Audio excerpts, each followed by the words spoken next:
हरि ओम।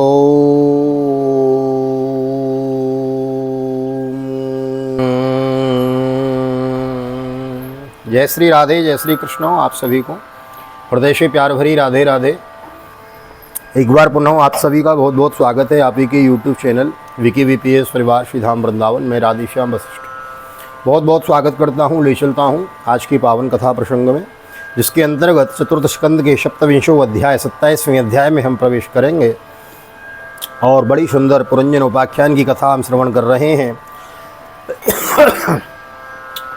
नए आए हैं चैनल को सब्सक्राइब कर ले में, बेल आइकन को भी प्रेस कर दे में। कहते हैं जिन हरि कथा सुनी नहीं काना, श्रवण रंध्र अहि भवन शमाना। नैन संत दर्श नहीं देखा, मानव मोर पंख कर लेखा।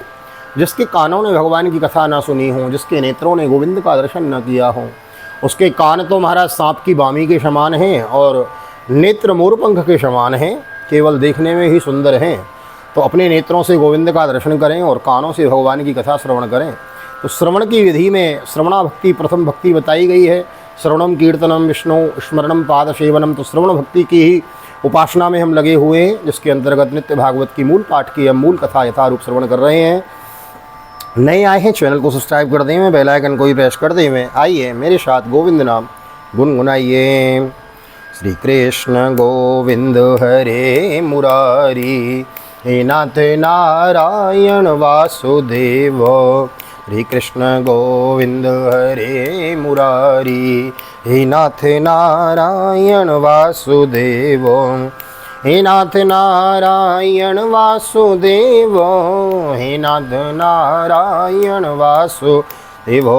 श्री कृष्ण गोविंद हरे मुरारी, हे नाथ नारायण वासुदेव। नारायणं नमस्कृत्य नरं चैव नरोत्तमं देवीं सरस्वतीं व्यासं ततो जयमुदीरयेत्। कृष्णाय वासुदेवाय हरये परमात्मने प्रणतक्लेशनाशाय गोविन्दाय नमो नमः। ओम नमो भगवते वासुदेवाय। श्रीमद्भागवत महापुराणं चतुर्थस्कन्धः सप्तविंशोऽध्यायः। नारदोवाच इत्थं पुरञ्जनं सम्यग् समानीय विभ्रमै। पुरञ्जनी महाराज रेमे रमयतिं पतिं, स राजा महिषीं राजन् सुनुस्नातां ऋषिदाननां कृतस्वस्तेनां तृप्तामभ्यनन्दन्तु पागतम्। नंदन तो पागताम। श्री नारद जी कहते हैं महाराज इस प्रकार वह सुंदरी अनेकों नगरों से पुरंजन को पूरी तरह अपने वश में कर उसे आनंदित करती हुई विहार करने लगी। उसने अच्छी तरह स्नान करके अनेक प्रकार के मांगलिक श्रृंगार किए तथा भोजन आदि से तृप्त होकर वह राजा के पास आई। राजा ने उसे उस मनोहर मुख वाली राजमहिषी का सादर अभिनंदन किया। तयोपगूढ़ परिरब्ध कंदरोरहो नवंद्रैरुपकृष्ट चेतन कालरह्यो बोधेदुरत्ययं विद्वान् सेति प्रमदा परिग्रह। शयानोन्नद् मदो महामनो महारतल्पै महिषी भुजोपदी तामेव वीरो मनुते परं यतोस्मो विभूतो न निजं परं च यतो।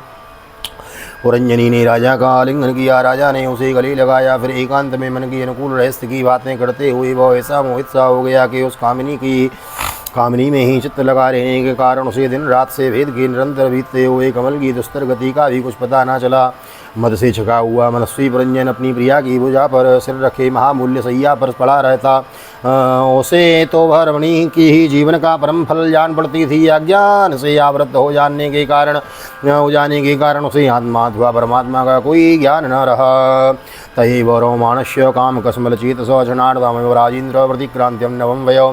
तस्याम जनयत पुत्रान् पुरंजन्यां पुरंजनो सन्तान्येकादश विराड यशोर्धमदाद्यगात्।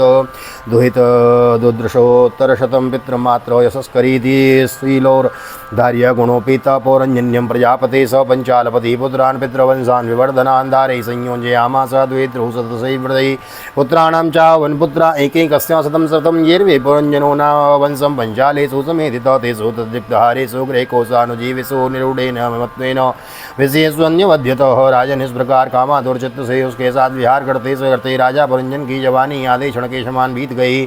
प्रजापति उस पुरंजनी से राजा पुरंजन की 1100 पुत्र और 110 कन्याएं हुई, जो सभी माता पिता का श्रेयस बढ़ाने वाली थीं, सुशीलता उदारता और गुणों से संपन्न थी। ये पुरंजनी नाम से विख्यात हुई। इतने में ही उस सम्राट की लंबी आयु का आधा भाग निकल गया।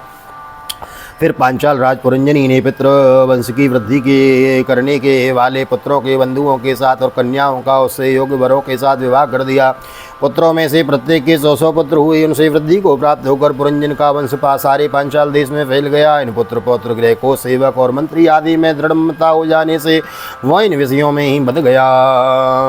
ईजे चक्र फिर घोरेर दीक्षित पशुमार कई देवान पितरन भूतपति नाना काम हूँ यथा भवान युक्त सेवम प्रमत्तस्य कुटुंब चेतसो आस्वाद सवै कालो यो प्रिय प्रिय योषितां चिंड वेगोति ज्ञातो गंधर्वादिपतिर्नृप गंधर्वाप्सास्य वरिणा षट्युत्तरशतत्रयं गंधर्व्यस्ताद्रसीरस्य मैथुन्यश्चोसितासिता परिव्रत्या विलम्बन्ति सर्वकामाविन्नमितां ते चण्डवेगानुचर पुरंजन पुरं यदा हर्तुमारी विरे तत्र प्रत्यसे तत्प्रजागर भर्तुमारी तरह उसने भी अनेक प्रकार के भोगों की कामना से यज्ञ की दीक्षा ली।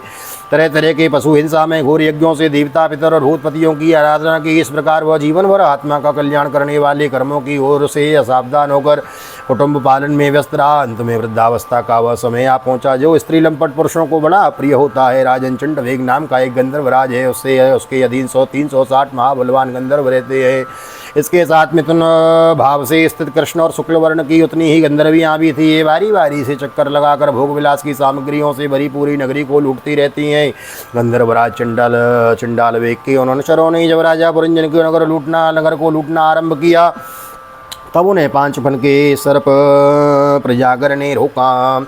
सप्तभी सतेरे को विंशत्यां चौशतम समा पुरंजन पुराध्यक्षो गंधर्वेर्यो देवलीक्षीयमाणे संबंधे कस्मिन् भो वैर्योधा चिंतां परां जगामार्तरा स्वराष्ट्रापुरबान्धव स एव पुर्यां मधुभोगो पाञ्चालीषु सुपार्षदैयुपनीतं बलिं कृणां श्रीजितो नाविदद्वयम् कालस्योद्विताकाचे त्रिलोकीं वीरवरमक्षते पर्यटन्तीं न परेष्मन् प्रत्यनन्दन् कदञ्चन दौर्भाग्येनात्मनो लोके विश्रुता दुर्भगो स दुर्भगो इति सा या तुष्टा राजरसेतो वृत्तादात्पूरवे वरम। यह पुरंजनपुरी की चौकसी करने वाला महाबलवान सर्प 100 वर्ष तक अकेला ही उन 720 गंधर्व गंधर्वियों से युद्ध करता रहा। बहुत से वीरों के साथ अकेले ही युद्ध करने के कारण अपने एकमात्र संबंधी प्रजागर को बलहीन हुआ देख राजा पुरंजन को अपने राष्ट्र और नगर में रहने वाली अन्य बांधवों के सहित बड़ी चिंता हुई। वह इतने दिनों तक पांचाल देश के उस नगर में अपने दूतों द्वारा लाए हुए कर को लेकर विषय भोगों में मस्त रहता था। स्त्री के वशीभूत रहने के कारण इस अवस्था अवश्य संभावी होगा। उसको पता न चला। भैरिस्मान इन्हीं दिनों काल की एक कन्या वर की खोज में त्रिलोक में भटकती रही। फिर उसे किसी ने स्वीकार नहीं किया। कालश्योद्विताकाशे त्रिलोकीम्बरमिक्षति पर्यटन्ति न वरेस्मन् प्रत्यनन्दन् कश्चन दौर्भाग्येनात्मने लोके विस्तृता दुर्भग इति सा सातुष्टा राजरसेतो वृत्तदात्पूरवे वरम।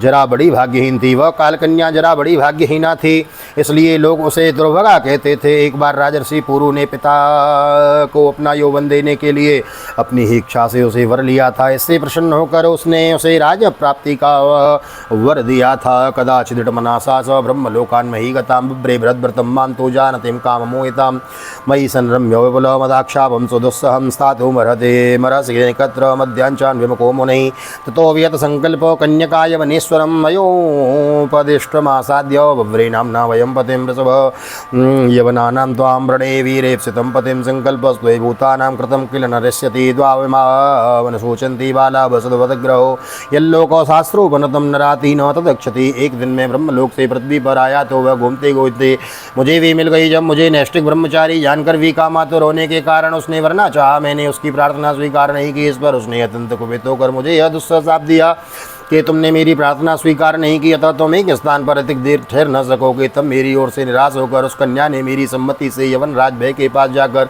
उसका पति रूप में वर्णन किया और कहा, वीरवर आप यवनों के श्रेष्ठ हैं और मैं आपसे प्रेम करती हूँ और पति बनाना चाहती हूँ। इससे आपके प्रति किया हुआ जीवों का संकल्प कभी विफल नहीं होता। जो मनुष्य लोक अथवा शास्त्र की दृष्टि से देने योग्य वस्तु का दान नहीं करता, जो शास्त्र दृष्टि से अधिकारी होकर भी ऐसा दान नहीं लेता, वो दोनों ही दुराग्रही व मूढ़ हैं, अतएव शोचनीय है। भद्र, इस समय मैं आपकी सेवा में उपस्थित हुई हूँ, आप मुझे स्वीकार करके अनुग्रहित कीजिए। पुरुष का सबसे बड़ा धर्म दीनों पर दया करना ही है।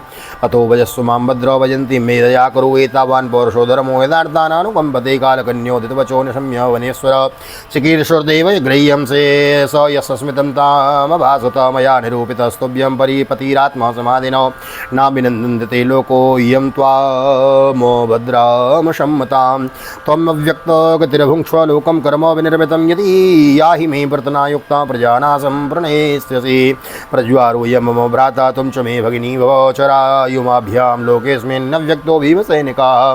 कालकन्या की बात सुनकर यवन राज ने विधाता का एक गुप्त कार्य कराने की इच्छा से मुस्कुराते हुए उससे कहा, मैंने योग दृष्टि से देखकर तेरे लिए एक पति निश्चय किया है। तू सबका नष्ट करने वाली है, इसलिए किसी की भी अच्छी नहीं लगती। इसी से लोग तो तुझे स्वीकार नहीं करते। अतः तुझ कर्म जनित लोग को तू लक्ष्य तोड़कर बलात् भोग तू मेरी सेना लेकर जा। इसकी सहायता से तू सारी प्रजा का नाश करने में समर्थ होगी और कोई भी तेरा सामना न कर सकेगा। यह प्रज्वार नाम का मेरा भाई है, तू मेरी बहन बन जा। तुम दोनों के साथ में अव्यक्त गति से भयंकर सेना लेकर सारे लोकों में विचरूंगा। सुस्त श्रीमद्भागवते महापुराणे पारमहंस्यां संहितायां चतुर्थस्कंधे परञ्जनोपाख्याने सप्तविंशोत्सवो श्रीबालकृष्ण चरणार्पणमस्तु। श्री राधा कृष्ण बल चरणार्पणमस्तु। कृष्णाय वासुदेवाय हरे परमात्मने प्रणतक्लेशनाशाय गोविंदाय नमो नमः। हरे कृष्ण कृष्ण कृष्ण हरे हरे, हरे राम राम राम हरे हरे। राधे कृष्ण कृष्ण कृष्ण राधे राधे, राधे श्याम श्याम श्याम राधे राधे। बोल राधा गोविंद भगवान की जय। श्रीमद्भागवत महापुराण की जय। श्री वेद व्यास जी महाराज की जय। सुखदेव जी महाराज की जय। राजा परीक्षित जी महाराज की जय। राजा रामचंद्र भगवान की जय। श्री हनुमान जी महाराज की जय। गोवर्धन नाथ की जय। यमुने महारानी की जय। वृंदावन माँ के बिहारी लाल की जय। गैया मैया की जय। तुलसी मैया की जय। अपने अपने माता पिता की जय। सद्गुरुदेव भगवान की जय। आज के आनंद की जय। जय जय श्री राधे श्री राधे श्री राधे श्याम।